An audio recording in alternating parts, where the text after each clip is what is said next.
This only applies in the DLC and otherwise has no bearing on how the game plays. The intent of this system was to prevent players from breezing through the expansion while simultaneously providing another incentive to go and explore the world. However, this logic doesn't line up for somewhere between 3 and 3 billion reasons. Firstly, the only incentive that Elden Ring's world ever lacked to explore it was narrative incentive, an issue which remains persistent in the DLC all the same. Without a thorough understanding of this already complex world's lore, the Realm of Shadow is just another map with tough enemies to try and cleave your way through in a quest to beat the hard game. Unless you're Vati or a subscriber of Vati, or some other lore channel, the only tangible reason that you're even here to begin with is because you bought the expansion and you want to play it. I mean, you bought a DLC, you obviously want to experience more of what the game has to offer, and you're willing to see that through. The Scadfrag system is a mechanical incentive that doesn't need to exist because the players were already going to want to see more at a strictly mechanical level. I can say this with certainty because even after I'd beaten Radahn 2, the Blade of Boogaloo, the hardest boss in the entire game, and thus the one which commands the highest Scadfrag level, I was still interested in exploring this DLC. And I'm glad I did, for reasons that are entirely irrelevant to the Scadfrag system. You don't buy a DLC this big and this expensive without some degree of motivation to see more of what the game has to offer, so forcing the player to do what they were already going to do at some point regardless just makes the whole system feel tacked on as a result, all the while completely missing what it was that was wrong with Elden Ring's exploration in the first place. All this achieves in an explorative sense is establishing a harder gatekeep between the player and the latter portion of the DLC. Elden Ring's base game already had stat spikes to gatekeep late game areas like the mountaintops of giants and the Erdtree from lower level players.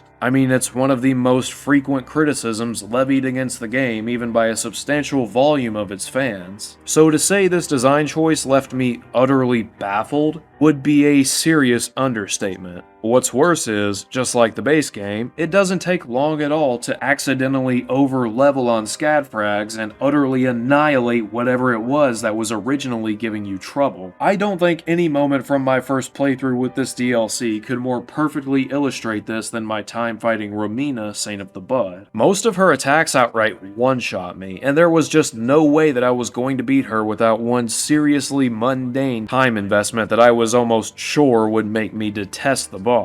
So I went and got my Scadfrag level up to about 13 and proceeded to absolutely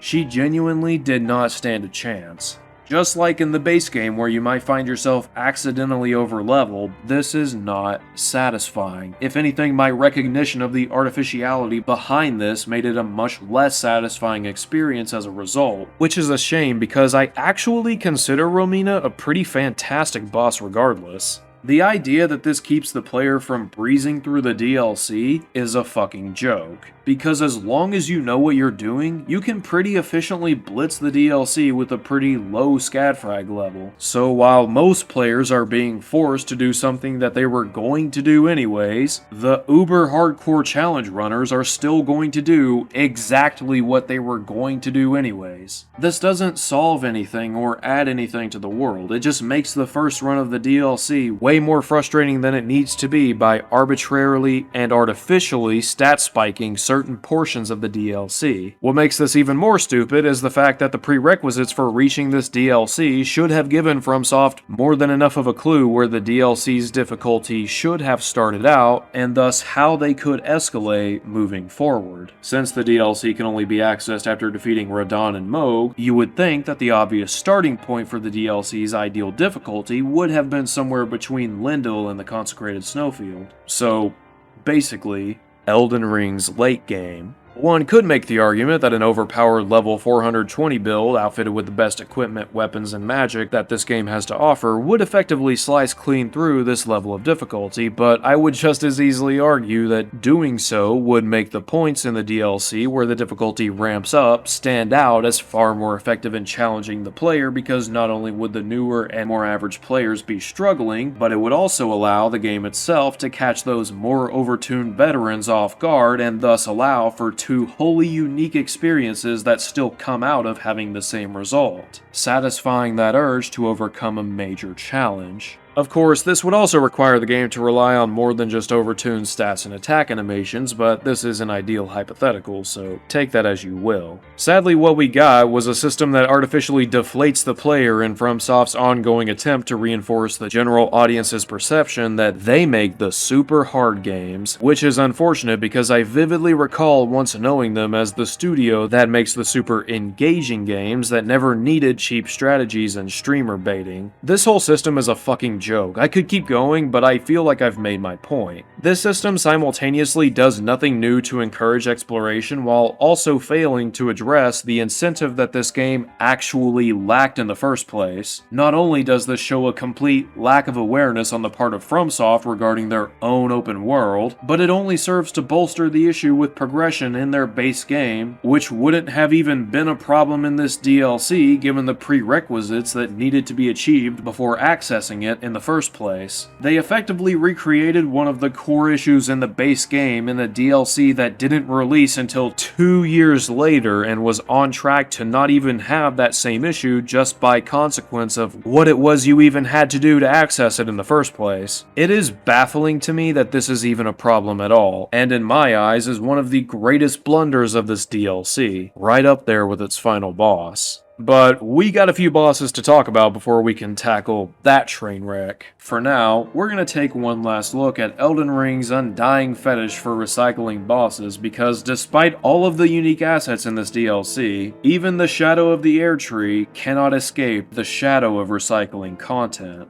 I won't be spending too much time talking about this, but God, what is the studio's fascination with mashing Control-C, Control-V? Loveless, that's not fair. These new dragons are totally different. They have like 2 new moves. Oh, wow, yeah, Anyways, at least in the base game, they tried to make most of the dragon fights feel kind of unique. Borealis, Grail, some of these were pretty alright despite being so heavily recycled. Shadow of the Erdtree though? Give them a couple new moves and imbue them with the Ghost Flame, or just don't even imbue them with anything. Man, making games is so easy. You know what? Why not hit the old reliable and the Tibia Mariner and the Deathrite Bird too? You know, for old time's sake. But it's not just the base game content that gets reused throughout Shadow of the Erdtree. Let's talk about 2 of the newest bosses, the Dancing Lion and the Golden Hippo. The Dancing Lion is a boss that I was initially a big fan of, and for what it's worth, I still enjoy the fight for the most part. It's got a pretty simple but diverse moveset with multiple elemental attack types, some unusual melee, and I love how it cycles between different forms rather than abiding by the same old Phase 2, Phase 1 formula that the majority of Elden Ring bosses typically utilize. I would actually really like to see this in future boss fights. The design is also among my favorites in both the base game and DLC. It's like Studio Ghibli and Junji Ito had a collaborative concept and left the rest to Miyazaki. Seriously, what a fucking cool design. The only real problem I had with it was the camera. Sure, the camera is more of a general issue with this game, but it's especially bad with the Dancing Lion. I don't know, there's something about the way that it moves that just makes the camera go haywire at times. And from what I can gather, this has been a recurring issue for other players as well. It's a shame because, like I said, the boss is pretty damn solid for the most part. There's little to nothing beyond the visual design that I would call exceptional, but it's still pretty damn good. I'd probably call it great if the damn thing wasn't so incompatible with the camera. Unfortunately, the Dancing Lion gets reused, though thankfully only once, over in the Ruins of Rao where it's given Deathblight and a mob of cursed froggy boys because...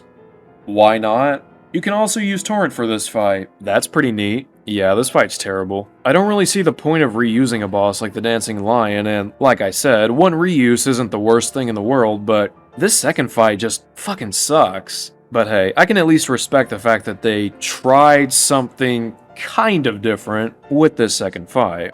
At least it wasn't an already lame boss that got reused multiple times over with zero changes to speak of. Speaking of which, the Golden Hippo.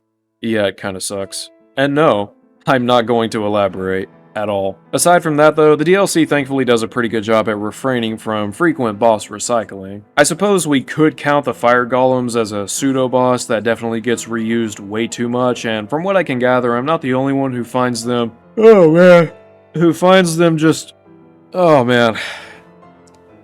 What was I talking about? Oh right, bosses. Let's talk about the bosses that I liked, starting with the Scadutree avatar. It seems like most people didn't care for this thing, and I mean, yeah, I kinda get it. It's not exactly a barn burner of a fight, and I frankly don't understand why they even bothered giving it not one, but two extra phases when those phases are barely distinct from the first, but aside from that, he's pretty fine. Again, nothing spectacular, but I don't think it's bad either. Plus, hey, that design is just badass. I don't know, maybe it's because I was expecting another Erdtree avatar clone, but I don't mind it. Not great, not terrible, but for real this time, let's talk about the bosses that I actually really enjoyed, starting with Romina, Saint of the Bud. This is kind of a weird one because on paper, it seems like the kind of boss that I typically just wouldn't care for. My first experience fighting it was frustratingly unfun thanks to the shitty Scadfrag system. Its telegraphing is a little esoteric. It reminds me of this fucking abomination. She tends to stall the fight by flying around. She has Scarlet Rot and can dish it out way faster than even Melania. Yeah, Romina is far from a perfect boss. And yet, there's something about fighting her that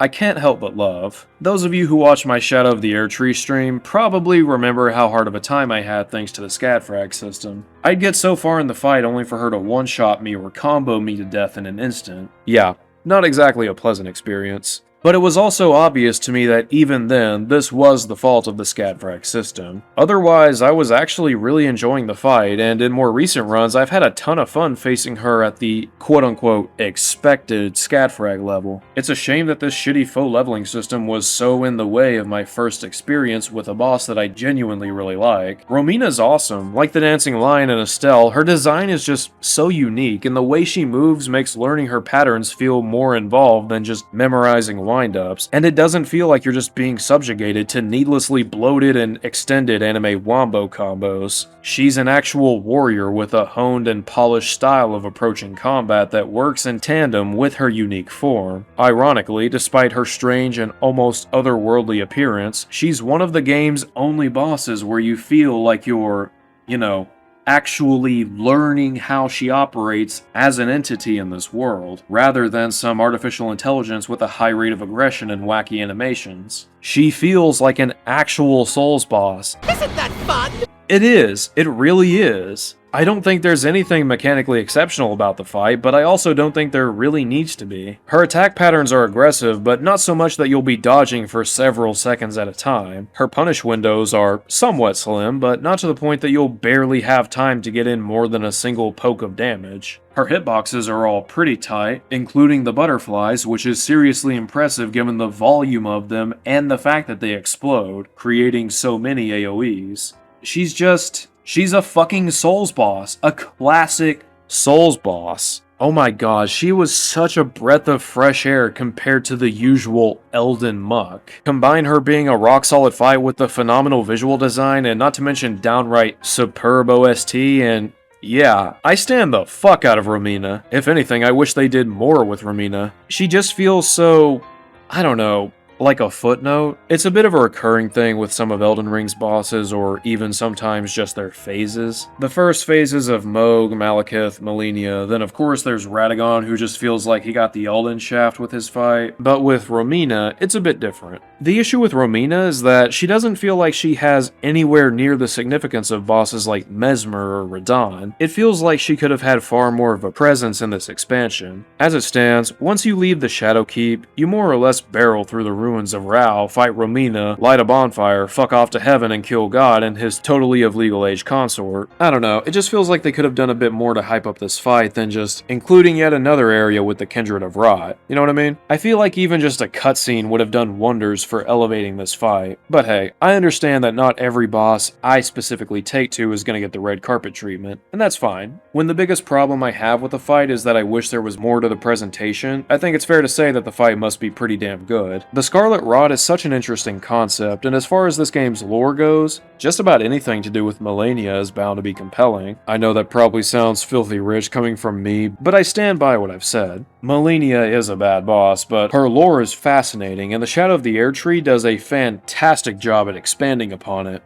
Rolana was another boss that I found myself really impressed by. I've seen so many people compare her to Melania. Hell, I've had my own comments saying, "Lol, Lovelace thinks Melania is bad. Just wait till bro sees Rolana." And yeah, I gotta be honest, Chef, the only similarities I see between these two is the fact that they both wield a sword and they both have vaginas. Actually, scratch that last one. Didn't Melania's like fall off or something? In all seriousness, despite their surface level similarities, I don't think these two could possibly be any more different. For starters, Rolana's fight isn't ruined by waterfowl dance. So yeah, that's nice. Loveless, are you seriously going to spend the entire time on Rolana talking about how she's better than Melania? Yes. I think part of what makes Rolana such a good boss, you know, unlike Melania, Blade of Mikola, is the fact that her phase 2 feels like an actual expansion on her first phase. With Melania, what, they gave her a whopping 2 new moves, imbued her with Scarlet Rod, and buffed her damage? Lame. Rolana's phase 2 sees her buffing her swords, one with magic and the other with fire. You don't need to be a Souls vet to immediately recognize what that means for her as far as her damage goes, but there's a bit more to it than that. In her second phase, Rolana has 2 new ways that she can cap off her combos. She can use her magic-imbued sword to cast an energy wave, or she can use her fire sword to cause a delayed explosion. I'm deducting cool points from the energy waves. For real, y'all are never going to be as cool as Ludwig, just give it up. But aside from that, I thought this was an awesome way of mixing things up for her second phase. The thing about Rolana is that all of her attacks feel so damn well telegraphed. They aren't always easy to dodge, as I'm sure my gameplay is probably making abundantly clear, but it's little more than a matter of acclimating to her sense of rhythm, and it's not hard to discern what's happening next. When it comes down to it, the key to figuring her out lies in distinguishing her different combo finishers. Sure, it is a bit of a memorization check, but at least you feel like you're actually fighting a fellow warrior and not just some overtuned artificial intelligence. When she goes to use her magic sword, you want to try and dodge through it. With her fire sword, you want to dodge away from it, as getting caught in the explosion right after a successful dodge is a very easy trap to fall into, as is dodging away and finding yourself getting scraped by her magic waves. None of this is difficult to intuit just by playing the game, and it gives the fight such a steady flow that makes learning it feel so much more manageable as a result. You don't have to beat your head against the wall for 20 minutes trying out precise angles, positioning, or measuring your iframes, and you sure as fucking hell don't have to Google how to stop instantly dying to her. It's all there on full display, and because the learning process is so well conveyed to the player, overcoming her is infinitely more satisfying as a result. Speaking of how much better Rolana is than Melania, man, I gotta fucking say, I really love it when a boss's super attack actually makes it clear how you are supposed to avoid it. Now, in fairness, the attack can feel like a cheap gotcha your first time through, but even then, it's not like you gotta sit there scratching your chin wondering, how the fuck can I possibly dodge that? Man, isn't it great when you can actually learn a hard boss without feeling like you're trying to win a headbutting competition with a fucking brick wall? The moment that first moon drops, even if you get caught by it, you've already figured out, oh, okay, I just gotta jump it. It might be tricky, but I can do that. Oh my god, what's this? Hopefulness? In my Elden Ring? Say it ain't so. Oh my god, it's like this game is trying to appeal to those fucking casuals who just want an easy game. Why doesn't this attack require me to Google all these stupid, precise elements that I would have no way of intuiting on my own? My god, this fucking baby mode easy game? Fuck this shit, am I right? As far as what I don't like about Rolana though, her name makes my dyslexic ass brain go brrr. I mean, yeah, that's really about it. Rolana is fantastic. What can I say? She's just a fan-fucking-tastic fight that nails the feeling of going one-on-one with a fellow warrior of incredible power. But there's one more boss that I just cannot help but love more than Romina and Rolana. It's not the most complex boss, it's not even the hardest boss, and it's not the biggest spectacle of a boss, but goddamn, I just can't help myself. Midra is king. I don't care if he's a failed Lord of Frenzied Flame, because to me, he is anything but a failure. Blood's a king amongst peasants. Remember how I said Romina didn't feel like she had very much build-up or long-standing presence? Honestly, the same goes for Rolana, but for Midra, it is the exact opposite. All that wandering around through the abyssal woods, wondering just what in the hell was going on in this accursed place, the warnings from Midra and his servant spirits to turn back, the way the fight starts with you fighting Midra in his weakest form as he tries to restrain the Frenzied Flame within him. Everything leading up to that reveal of the Lord of Frenzied Flame, fuck me, it was perfect! Mechanically speaking, the fight is pretty simple. However, I think it's elevated a ton thanks to the use of the Madness mechanic. I've already talked about Madness and why I enjoy the Frenzied Flame sections in the base game, but for those who don't remember after listening to me for all these hours, Madness is an affliction that not only drains health and magic, but it also leaves you momentarily stunned. As you can imagine, being momentarily stunned with this fucking abomination walking towards you is, holy fuck, is it terrifying. It's such a simple way of making him harder in a way that doesn't feel way too overwhelming to manage or artificial and cheap. The more you get hit, the more your madness accumulates. If it accumulates too much, he'll basically get another free hit on you. That's yeah. That's bad. I think the simplicity of Midra is what draws me to him. Well, you know, that and the lore. He doesn't have any cheap tricks, no bullshit mechanics to throw you off, no ridiculously long combos that leave you with no choice but to keep dodging for seconds on end, no overtuned nonsense that mindlessly fucks you over every other second, just an esoteric entity with a magical sword? I think it's a sword. And of course, some freaky-ass pyromancy. You already want to avoid being hit, so the madness serves as an additional layer of stress to keep you on your toes while you also try and manage fighting this weird, eldritch horror. There's something about the way Midra moves that I struggle to properly explain. He doesn't move super erratically, but he also doesn't blatantly delay his attacks just to fumble you. I don't know, there's just something about the way that he closes the gaps and casts his spells that feels so strangely off, and yet so smooth in the heat of battle. Get it? Heat of battle? You really get the sense that the Frenzied Flame is this unknowable, otherworldly evil that you'll just never be able to figure out. I mean, sure, eventually you will get the hang of the boss, but the learning experience itself feels so appropriately stressful and mind-boggling. I'm struggling to explain this, hell, maybe it's just a me thing, but TLDR, I just love how he animates. I also have to give props to the story of the fight itself. It reminds me of Placidusax, where the fight just has this constant sense of escalation to it. As the fight continues, frenzied flames begin to spread, and you really get the feeling that you actually put the world in danger by coming here. Whether or not you even give a shit about the world is, well, let's just say subjective, but still, that additional layer in the fight goes a long way in making it feel like a proper big deal. And it wasn't until this boss that I realized so many of Elden Ring's bosses are really lacking in this element. I mean, really, how many fights in Elden Ring actually feel like you have to win them at all costs? Even my favorite fights, Placidusax, Godfrey, Rolana,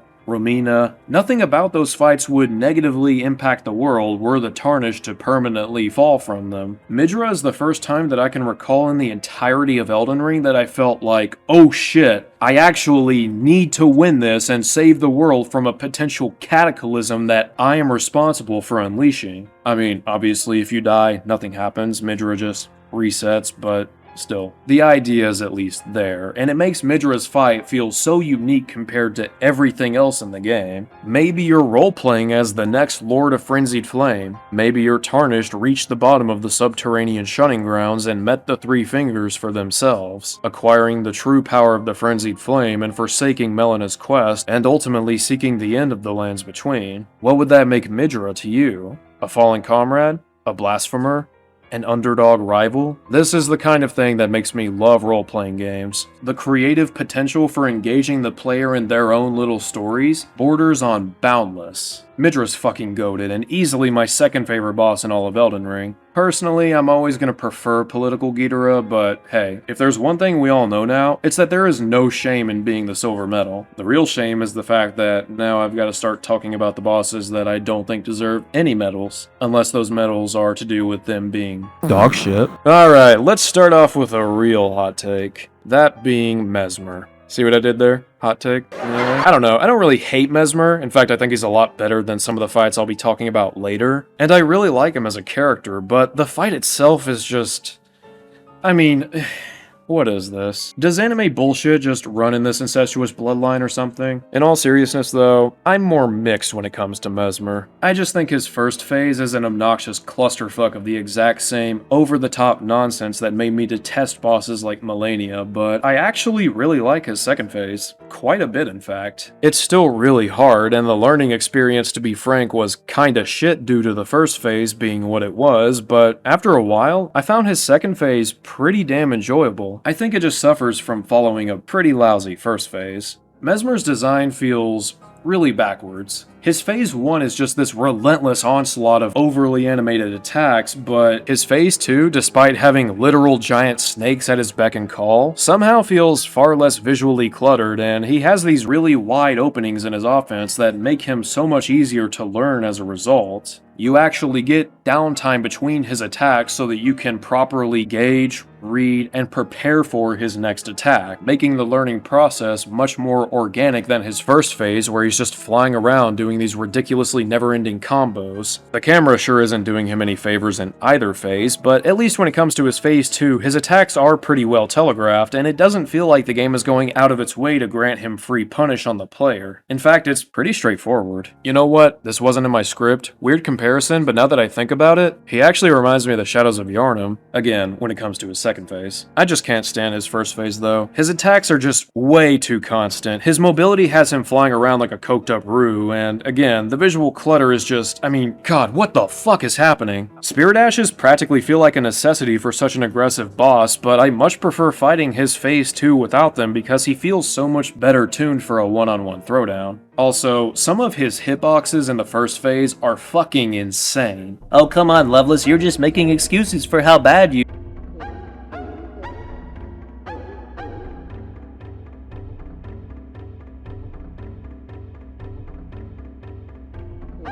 For what it's worth, I don't think Mesmer is horrible. I mean, the second half of the fight was pretty good, and again, his character and lore are fantastic, but overall, yeah, I just wasn't a fan. Sorry guys, I know a lot of you like him, and I get it, sincerely. And for what it's worth, I don't think he's anywhere near as bad as these next 3 bosses. Let's start with Gaius. Do I seriously even need to explain why this boss fucking sucks? I sincerely doubt it.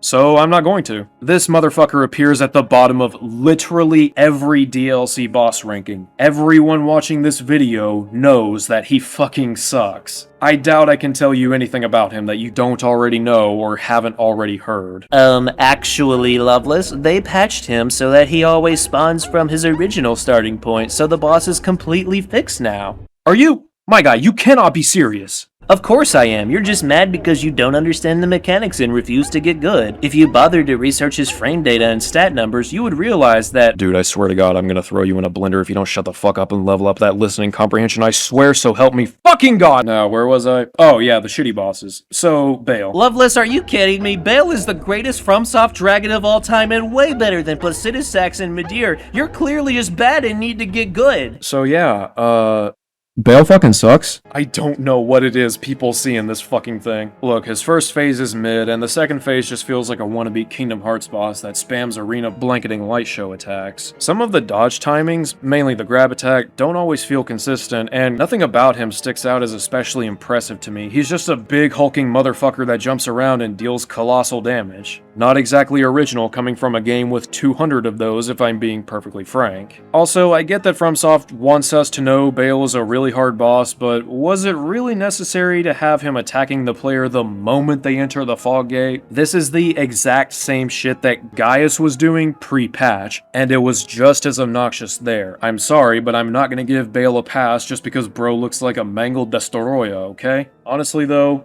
nothing in his first phase even comes close to the levels of obnoxious that his phase 2 manages to reach. Whoa, yeah, big blast of energy that blanket the arena. Hey, Fromboy, what do you think? Loveless, how can you criticize Bale for having enormous high damaging attacks when you said Placidusax is your favorite boss and he does the exact same thing? You know what? That's actually a fair question. Let me explain. The difference here is that Placidusax only has 2 attacks of this caliber, and not only are they heavily telegraphed, but dodging and blocking them is far from impossible to pull off thanks to how easy it is to read simply by observing his movements. In short, you don't have to resort to Googling how to dodge Super Boss Attack number 420,069 just to have a snowball's chance in hell of surviving. Plus, you have a good few seconds following these attacks to either recuperate or charge in for a punish. Bale, on the other hand, is pretty much going to remain in constant motion once his phase 2 starts, with only a couple of attacks that open him up for any kind of punish. This alone wouldn't be a problem if it didn't feel as if you were being forced to roll until you finally roll good RNG. Sometimes you'll get lucky and Bale will consistently do attacks that leave him open for a punish. And that can feel great. Other times, he'll be charging you down so relentlessly with combo after combo like a roided out cocaine bear or flying around like a goddamn kaiju on speed. And since I know somebody is shaking their head listening to this, I want you to seriously tell me in the comments just what in the fuck it is that I am supposed to be learning and intuiting in the midst of this migraine-inducing smorgasbord of screen-cluttering nonsense, because for the life of me, I cannot piece the lesson together. Geez, Loveless, why not do some research before talking about a boss you clearly don't understand? Because it's not my fucking job to Google what the game itself fails to teach me after playing it 1,000 times. Especially when I am still capable of beating the boss's bitch ass anyways. That is not a lesson in skill. Why the fuck is it my responsibility to have Google on standby every time I go to fight a new boss? Woe is fucking me for not intuiting on my own that I have to be standing at a precise 90-degree angle from Bale's head as he enters frame 372 of attack number 14 before moving at precisely 3.75 kilometers per hour at a slightly forward diagonal, but also making sure to curve my frame at run 47 of the third step of my right foot while the moon is in a waxing crescent stage and Mercury is in fucking retrograde. Fuck me for not realizing all of that on my own, am I right, my hardcore gamers? So yeah, I didn't care for Bale is what I'm trying to get at, but you know what? I would still, even with all of my frustration with every boss in this DLC, take any of them, including Bale the Dread, over this DLC's final boss any day of the week.